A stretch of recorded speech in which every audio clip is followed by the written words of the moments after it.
Fala, meus amigos, estamos começando aqui mais um vídeo do canal. Enquanto eu sigo aturando aqui o baixo nível, lixo, os crimes, a babaquice infantiloide desse retardado da gentalha patética dele aqui, que eu estou aturando esses animais há 8 anos, vomitando bosta na minha vida e nada acontece para isso acabar. E, enfim, vou fazendo aquilo que eles já meteram a pata imunda para destruir ainda, que são os vídeos aqui do YouTube, tá?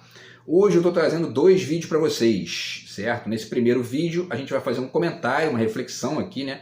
Sobre alguns pontos interessantes da questão da narrativa, tá? Então isso foi a ideia, né, desse vídeo surgiu ontem, quando eu assisti um programa aqui do Pondé, que é o Linhas Cruzadas, né, que é um programa que passa na TV Cultura. Então tem uma apresentadora, tem o Pondé, e ela faz perguntas e ele responde. E aí, enfim, o tema foi esse. Tudo é narrativa?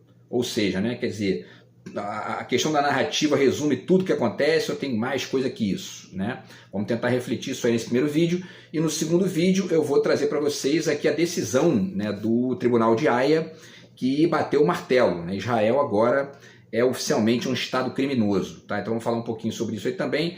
Os 2 vídeos com as dicas de livros aqui de praxe que eu faço sempre, que eu acho que isso aqui é importante e é uma das marcas ou uma das manchas, né, do canal, beleza? Então é isso, pessoal, aí, ó, deixo para vocês aqui a dica do meu novo livro de poemas, que na verdade não é tão novo, publiquei no ano passado, não consegui vender nada, era por culpa desses bandidos, sigo aqui tentando me livrar desse inferno para poder seguir minha vida, e meu romance também está na editora, enfim, para poder, enfim, se não sabotarem, se não fizerem aquilo que eles sabem fazer, que é destruir, poluir, né, o livro fica pronto até setembro e eu anuncio para vocês aqui, tá? Então vamos lá, vou começar falando primeiro sobre o vídeo do Pondé, né, que é esse aí. Tudo é narrativa? É uma pergunta. Vou deixar o link para vocês aí do vídeo dele, tá? Vocês aí, depois que quem quiser aqui, né? Quem assiste aqui os vídeos do canal, quem quiser assistir aqui, depois assistir o programa dele, fazer as comparações aí e tudo mais, tá? Pode ser interessante. E obviamente que eu concordo com algumas coisas que ele fala, outras eu discordo, enfim, isso aí faz parte, né? Mas o fato é que é um tema muito interessante, tá? E aí vamos falar um pouquinho sobre isso aqui. Então antes, vale ponderar 2 coisas aqui, tá? Primeiro, eles começam a reflexão lá com algumas perguntas, né? Ela faz algumas perguntas para ele e ele responde. Então as perguntas são as seguintes, ó. Ela diz: hoje não existe mais verdade? Tem essa discussão da pós-verdade hoje em dia, né? Vamos falar um pouquinho sobre isso aí também. E aí responde: no âmbito da conversa pública é tudo narrativa. Na realidade existe, né? Dá para entender o que ele quer dizer, né? Ele está querendo dizer que nessa guerra de narrativas que existe que ele chama de conversa pública, né? Que seria, enfim, né? O debate público e tudo mais, isso seria tudo narrativa, e ele diz que na realidade existe, né? Verdade.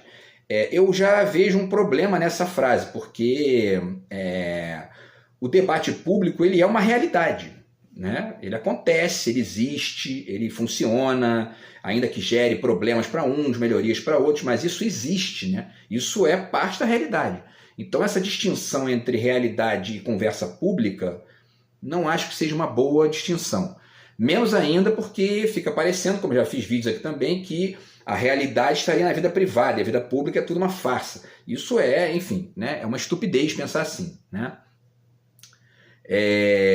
Enfim, porque inclusive para além de ser uma estupidez do ponto de vista conceitual mais amplo, né, é uma estupidez do ponto de vista mesmo de compreender que muitas vezes até as aspas mentiras são importantes na vida, né? Quer dizer, você às vezes passar por alguém na rua que você adoraria, enfim, né, dar ali um safanão na pessoa, então xingar a pessoa, e você disfarça, finge, né, que não viu. Você mente para você mesmo ali e tal, para poder seguir o seu caminho e não se aborrecer. Então, quer dizer, a mentira faz parte da vida, né? É uma questão importante da vida.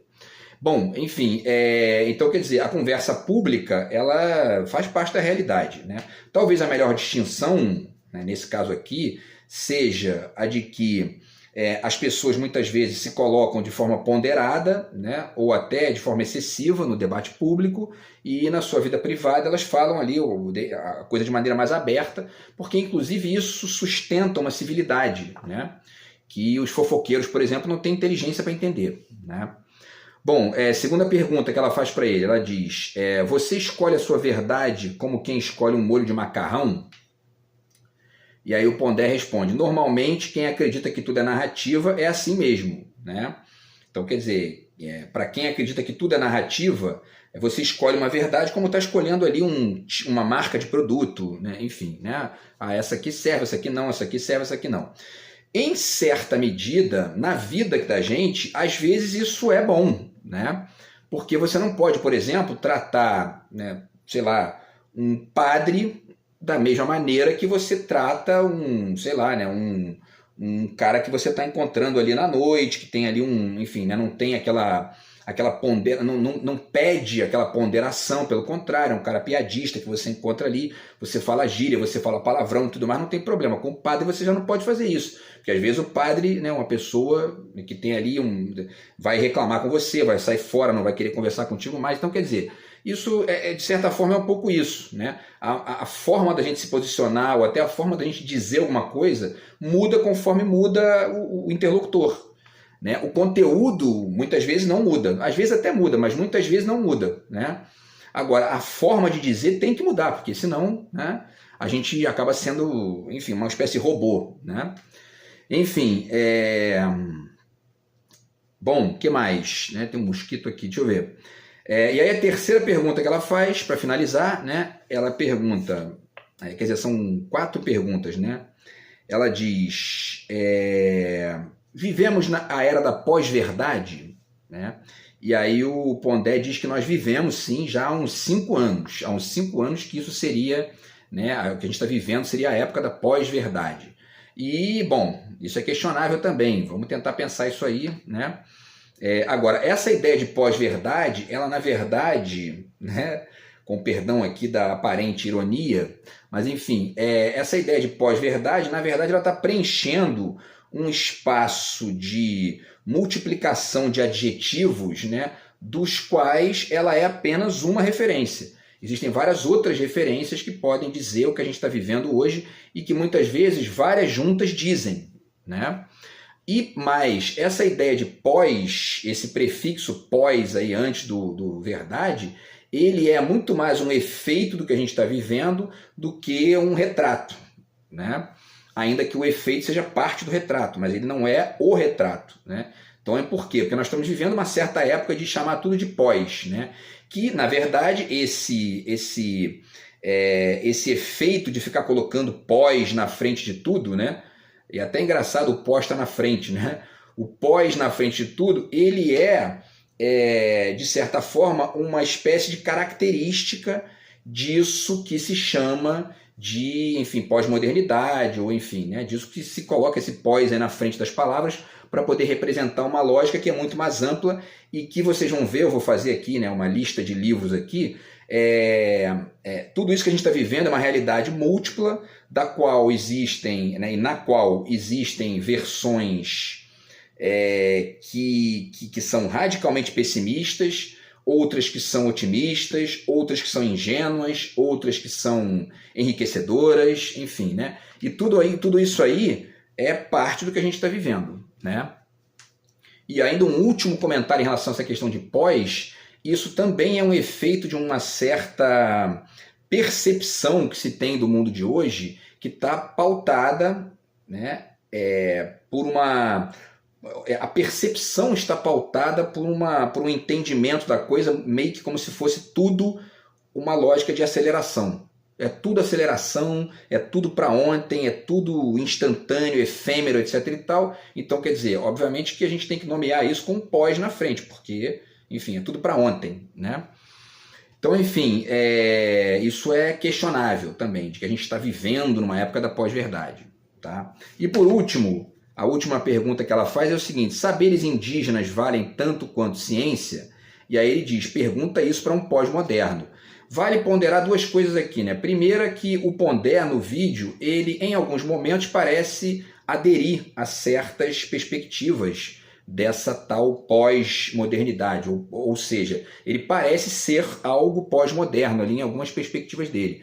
Inclusive quando ele fica sugerindo, por exemplo, né, tem um trecho do programa que ele sugere que existem certos modernistas ingênuos que ainda não entenderam o que está acontecendo, quer dizer, ele está ali meio que se colocando na posição de não ingênuo, né? Ou seja, de que acredita nisso aí que a gente está vivendo como uma pós-modernidade. E, para além disso, em relação a essa questão especificamente da conexão entre saberes indígenas e a ciência, uma coisa é um olhar antropológico, um olhar filosófico, um olhar cultural, um olhar político até sobre os indígenas, né? Então, quer dizer, você, obviamente, que tem que considerar o saber indígena. Eu faço vídeo aqui, volta e meia eu falo aqui do Krenak, né? Enfim, da importância do Lula ter produzido lá, ter criado o Ministério dos Povos Originários, uma série de coisas importantes que a gente tem que escutar os indígenas, tem que aprender com eles, etc e tal. Agora, tem certas coisas que a ciência, né, se você quiser, por exemplo, né, vamos pensar aqui, né, se você quiser fazer um foguete para ir para a Lua, não dá para você ir no indígena perguntar para ele como fazer. Você tem que procurar a ciência, né? Então depende, né? A resposta, né, parte dessa resposta depende, né? Os saberes indígenas valem tanto quanto a ciência? De um ponto de vista geral, valem. Agora, de um ponto de vista específico, depende, né? Então, enfim.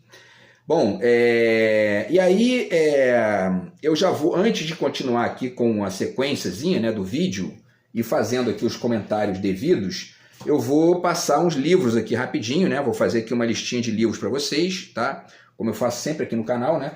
Para a gente poder depois ir continuando aqui a reflexão em cima das ponderações do Pondé. Então, livros sobre o conceito de pós-modernidade e, ao mesmo tempo, de globalização, que é uma, né, enfim, são épocas aí que estão aí nesse mesmo balaio, digamos, né?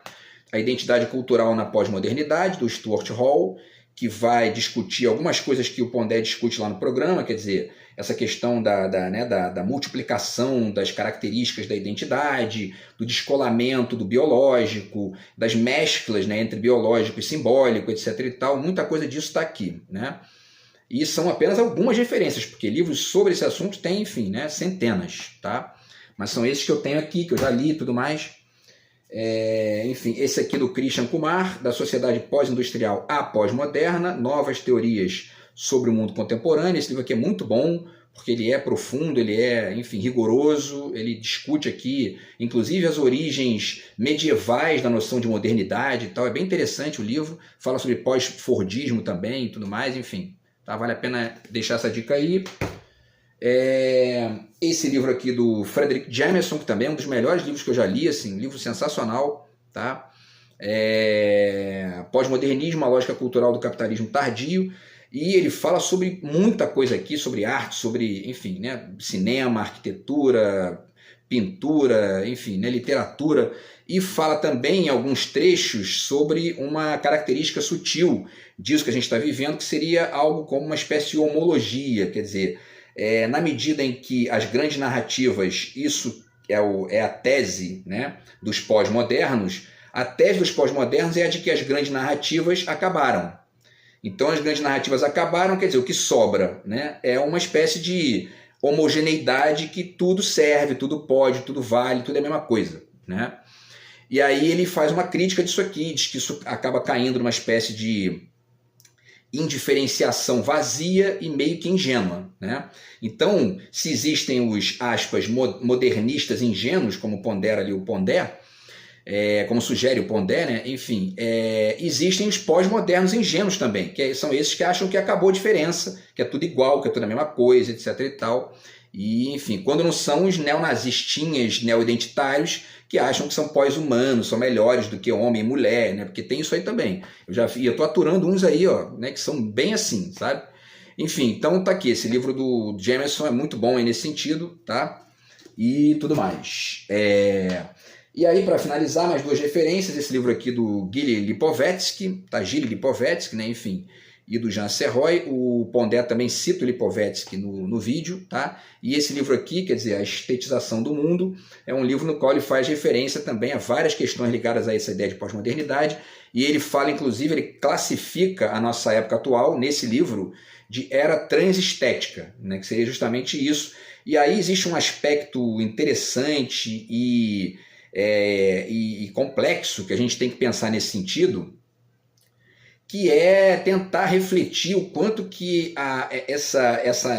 essa conexão da noção antiga de arte com o mundo de maneira geral não acabou gerando, em parte, essa homologia que o Jameson denuncia, né? Quer dizer, eu fiz vídeo aqui, né, não tem menos de uma semana falando sobre a arte a serviço da alienação.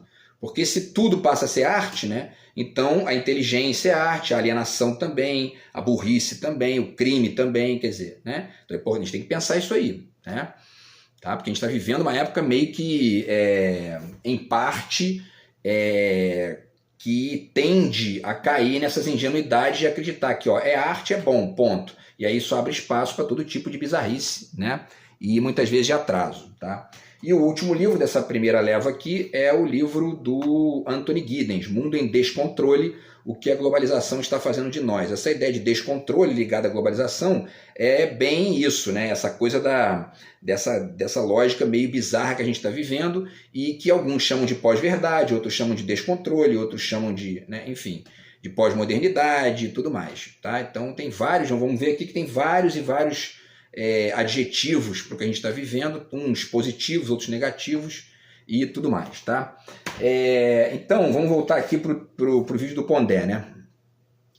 E aí ela faz uma pergunta: tudo é narrativa, né? Será mesmo? Não há fatos, só versões de uma história? Né? É uma pergunta que ela faz e ele tenta refletir lá. Bom, primeiro a gente está vivendo de fato essa questão, né, da guerra de narrativas, né? Tem aí o Brasil Paralelo, que eu já fiz vídeo aqui sobre isso, né? Que é uma galera que está tentando reler essa galera do Brasil Paralelo, para além deles manifestarem nitidamente o descolamento completo da direita brasileira de qualquer projeto nacional, né? Eles têm ali interesses privados, eles são um Brasil paralelo dentro do Brasil, né? Mas para além disso, existe uma outra faceta curiosa nesse Brasil paralelo que se conecta com certas atividades de neo-identitários de direita. Como, né? De que maneira? Eles são a parte à direita dessas tentativas de reler a história oficial, né? O que é curioso, né? O que gera certas questões engraçadas até, porque o Pondé até fala disso no vídeo, né? Que essa questão de que, historicamente, a gente tem a ideia de que a versão do vitorioso é que prevalece. A história oficial é a visão do vitorioso que prevalece, né?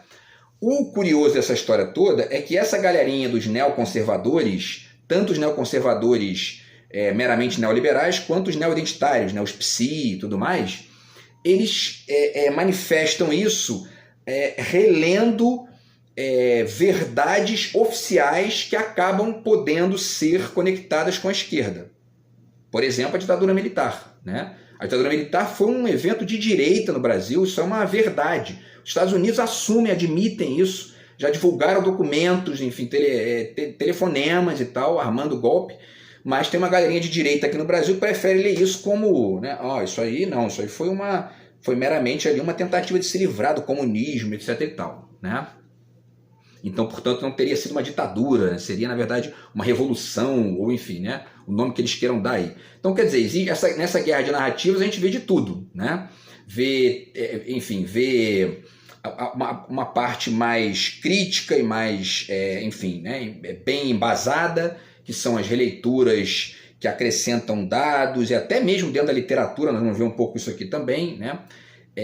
Vou até falar disso agora aqui, mas enfim. E nós temos também essas bizarrices, que são releituras ou seja, tentativas de distorcer fatos históricos para poder adequar uma certa visão de mundo específica sem nenhum embasamento, né?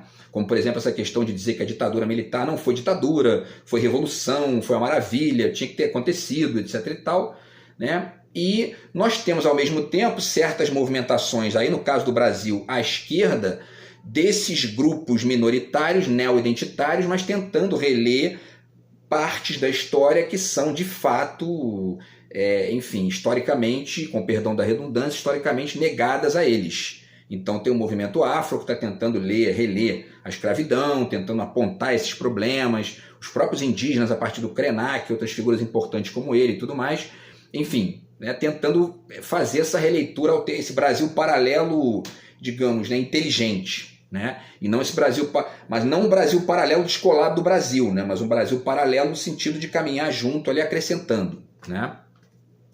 E nós temos esse Brasil paralelo, enfim, que é totalmente descolado do que é o Brasil de fato. É uma gente que só se interessa no próprio bolso, nas próprias versões e no poder, né?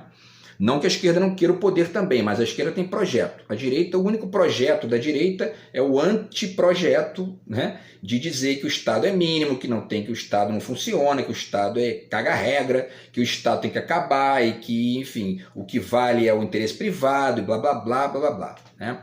E aí já falei aqui também, né, já fiz vídeo aqui também falando sobre isso, que essas teses neoliberais, elas se disfarçam muito facilmente de pós-verdade, de globalização, de cosmopolitismo e tudo mais, né? Quando na verdade a coisa é muito mais complexa que isso. Bom, e aí é preciso falar que a modernidade, né, que é a época em que as grandes narrativas entram em crise, né? Eles ponderam isso aí lá, né? Agora, vale dizer duas coisas aqui então, tá? Para a gente tentar finalizar o vídeo aqui, se não der tempo de falar tudo aqui, eu faço mais um vídeo fazendo as reflexões que faltam, tá? Mas enfim, parte disso que a gente está vivendo, dessa tal narrativa, né, ou desse aspecto da narrativa que agora enfim, está aí generalizado, né, com os seus aspectos positivos e negativos, a gente vê várias manifestações disso, por exemplo, na maneira como a ciência se apropria de certos elementos da literatura e da filosofia para fazer previsões sobre o futuro. Um exemplo é esse livro aqui muito legal do Freeman Dyson, Mundos Imaginados, que ele faz várias previsões aqui baseadas na ciência, mas também na literatura, na história, na filosofia, tá? Ou seja, né, em conexão com a narrativa, tá? E tem o caminho inverso, que é a ficcionalização da história, ou seja, essas releituras que eu falei agora há pouco aqui, feitas por escritores. Eu acabei de comprar, inclusive, um livro que não chegou ainda, que fala sobre isso, ligado à literatura de Portugal, né? Ficcionalização da história. Então, quer dizer, agora eu tenho vários livros aqui que são exemplos disso, né? Quer dizer, escritores que estão ali tentando reler aspectos da história a partir da literatura, certo? Então, por exemplo, né, o Saramago está aqui, né? O Caim, do José Saramago, que é uma releitura que ele faz aqui da narrativa bíblica, ou seja, ele está acrescentando elementos críticos aqui a essa narrativa, tá? Sem hackear sistema, sem poluir, né, o ouvido dos outros com lixo na rua. Ele está fazendo um negócio aqui, né, realmente interessante, inteligente e digno, né? Então, enfim, ele está exercitando o poder crítico da narrativa para poder reler, enfim, informações históricas que ficam muito cristalizadas e acabam perdendo, né, em densidade crítica. Quer dizer, ninguém passa, as pessoas não observam mais, né? Começam a perder de vista a importância de reler certas coisas, e a literatura vem e faz isso, né? É o caso do Saramago aqui no Caim, tá? O que mais? É o caso do Mia Couto aqui nesse livro, nesse romance Terra Sonâmbula, né? No qual ele faz aqui uma releitura de alguns elementos ali daquele período pós-guerra colonial, né? A guerra ali né, para se livrar daquele colonialismo, tá? Esse livro aqui também, esse romance do Bolanho, que é o Estrela Distante, no qual ele faz aqui algumas construções da ambiência da ditadura no Chile. Não tem nenhum personagem aqui, pelo que eu me lembro, né, que seja conectado aí com a política da época e tudo mais. Mas tem a ambiência da ditadura chilena, aparece aqui de maneira bem desenhada, tá? E aspectos aí que você não vê nas versões oficiais, né? E também quem fez isso, né, de maneira muito interessante foi o Jô Soares, né? Tá aqui o Xangô de Baker Street, que é essa mescla da literatura com personagens históricos e tudo mais, que é um romance muito engraçado do Jô, né? E ele fez isso nos outros romances dele também, tá aqui os dois que eu tenho aqui, né? O Assassinato na Academia Brasileira de Letras, também tem um pouco disso, né? Tem bastante disso. E o Homem que Matou Getúlio Vargas, tá? Que são releituras, tanto no sentido de apresentar ali possibilidades novas de perspectiva, quanto também de apenas fazer humor, né? E o humor tem também enfim, tem uma pegada crítica e muitas vezes apresenta coisas pra gente ali que uma outra linguagem às vezes não apresenta, né? Bom, e aí, pessoal, o que mais que eu ia falar aqui? Sim, aí para finalizar, vamos falar aqui só o seguinte, tá? Eu vou fazer mais um vídeo, porque tem outros temas aqui que dá para trabalhar também. Mas tem um aspecto importante dessa ideia de pós-modernidade, que é basicamente aquela na qual comparece aí essa ideia de que tudo é narrativa e ao mesmo tempo a ideia de pós-verdade, etc. e tal, que é o seguinte: ela, em parte, ela também é muito mais, ela que eu digo a ideia de pós-modernidade, ela é muito mais um efeito de um certo encaminhamento ideológico do que propriamente a realidade que a gente vive do ponto de vista geral, né? É uma parte da realidade que, em grande medida, acaba sendo um exercício meio que irrefletido de um efeito, de uma movimentação que a gente tem visto aí nos últimos 200 anos no Ocidente e que a gente pode chamar de ideologia do progresso, né? Então, apenas para fazer um roteirinho rápido aqui, para pegar alguns efeitos dessa teoria, dessa ideologia do progresso, tá? Uma das primeiras manifestações dessa ideologia do progresso é justamente a teoria da evolução, do Charles Darwin, né? Por quê? Não que ela não tenha, né, a sua veracidade, a sua amplitude, né, enfim, a sua riqueza, com certeza tem, né? Mas essa ideia de que os seres evoluem nessas mutações constantes, ela é, ao mesmo tempo, um fato e um efeito da ideologia do progresso. Porque, inclusive, existem alguns questionamentos dentro da própria biologia e na filosofia e tudo mais, ao fato de que o ser humano é a espécie mais evoluída. Por quê? Né? Por que ele é mais evoluído que um tardígrafo, por exemplo, que pode viver no espaço, né? No espaço sideral, sem morrer, né? Então, enfim, são várias questões aí internas nesses debates da biologia, da filosofia e tudo mais que apontam para esses dilemas, né? Então, a teoria da evolução é uma das manifestações disso aí. Ela surge no ano de 1839, né? Se não me engano, deixa eu ver aqui, 1839, ali com o Charles Darwin, né? A segunda manifestação dessa ideologia do progresso, que a gente pode desenhar, é o positivismo do Auguste Comte. Positivismo, né? Como se aquelas teses sobre a sociedade que ele estava apresentando ali, que são inclusive em alguma medida utópicas, né? Seriam o encaminhamento positivo, né, das sociedades. Então isso também digamos, um efeito ideológico da ideologia do progresso, né? Porque tem vários questionamentos ali, vários problemas, já houve uma dialética e uma discussão complexa sobre isso, já apontou uma série de questões aí e tudo mais, inclusive essas teses positivistas geraram até mesmo a eugenia, né? Enfim, e aí mais duas manifestações para a gente finalizar dessa ideologia do progresso, que tem aspectos positivos e negativos e que acabaram desembocando na pós-modernidade, na tal da ideologia da pós-modernidade, são as vanguardas, e aí junto disso a própria ideia de modernidade alterada, né? Porque alterado, o Christian Kumar pondera muito bem ali e apresenta ali, né, informações históricas de que essa ideia surgiu, essa ideia do moderno, que é moderno, surgiu com um sentido pejorativo na Idade Média. Então, quer dizer, essa palavra é deslocada do sentido pejorativo para um sentido positivo, ou até positivista, né, depois que a ideologia do progresso foi se acumulando e foi se ampliando no Ocidente. Então, a ideia de modernidade, digamos, positivada, e as vanguardas europeias também são uma manifestação em parte enriquecedora e etc e tal, em parte ingênua, né? Por que ingênua? Porque a própria ideia inaugural das vanguardas, que é o futurismo, a gente lê aqui um trecho do Marinetti, né, para finalizar aqui, ele diz, né, no Manifesto Futurista: por que nós deveríamos olhar para trás quando o que queremos é atravessar as portas misteriosas do impossível? Tempo e espaço morreram ontem. Nós já vivemos no absoluto porque nós criamos a velocidade eterna e onipresente. Hoje a gente sabe que essa ideia de que a velocidade é onipresente é ingênua, né? Enfim, mas isso em parte era um acréscimo de valor ali, de enriquecimento, em parte ideologia e ao mesmo tempo o aspecto, digamos, até ingênuo da ideologia, tá? Então, enfim, e aí a última dessas manifestações da ideologia do progresso é justamente a ideia de pós-modernidade, tá? E a gente vai continuar a partir desse trecho aqui no próximo vídeo amanhã, no qual eu vou, enfim, continuar essa reflexão aqui e finalizar, tá bom? Então a gente se fala amanhã aí e agora também no segundo vídeo aqui de hoje do canal sobre a decisão do Tribunal de Haia, beleza? Grande abraço aí, pessoal, tamo junto, fui.